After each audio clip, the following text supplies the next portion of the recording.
Salut! Donc moi, le roman que je lis, c'est Mon père est un parrain.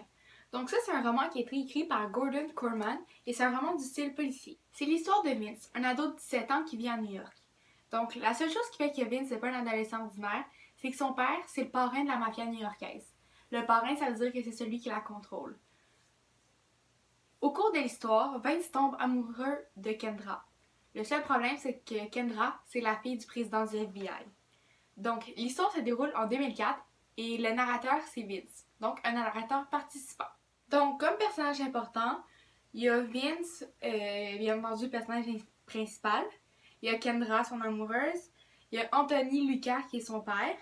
Il y a Jimmy, qui est son frère, qui joue un rôle quand même assez important dans l'histoire.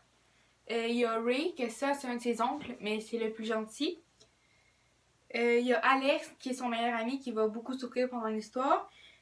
Et finalement, il y a Jimmy Lera, qui lui est un personnage plutôt important, mais en même temps qui est pas décisif. Est-ce que j'ai aimé mon roman? Je sais pas tellement pour vous dire. En fait, mon roman compose 280 pages et je vous dirais que j'ai commencé à l'aimer vers les 150e pages. Donc ça m'a quand même pris un bon bout de temps avant d'embarquer dans l'histoire. Par contre, pour qu'est-ce qui est du thème, c'est vraiment intéressant. On apprend vraiment comment la mafia est faite, les bons côtés et les mauvais côtés en même temps. Et les personnages sont quand même assez attachants et dans l'histoire de Vince et Kendra, on veut toujours savoir qu'est-ce qui va se passer. Donc, est-ce que j'ai rencontré des difficultés dues à la langue?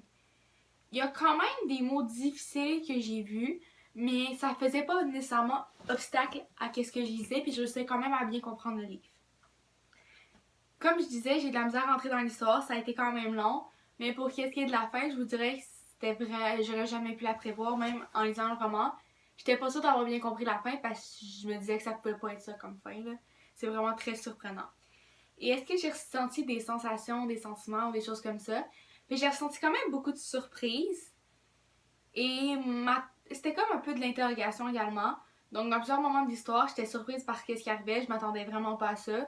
Ou en même temps, j'étais intriguée, je savais pas trop quoi penser de cette situation-là. La voix douce et glaçante que j'entends d'abord est celle d'Oncle Pemper, roi des vocalises le week-end et exécuteur de basse-œuvre. Il parle d'un certain Sel, dont la disparition expose papa à des risques de la part de Calabrese et de ses sbires. Sel, c'est pour Celestino Pusi, préciserait. Un vrai mafieux de la vieille école. Il n'a jamais conduit de voiture de sa vie. Il n'a jamais eu le téléphone. Impossible de le coincer. Ton père et Calabrese travaillaient pour lui. Josh l'a fait lentement, m'imprégnant de chaque mot. Je comprends que je suis en train d'écouter les vérifications du sein des seins de l'organisation de mon père, des choses que même Tommy ignore.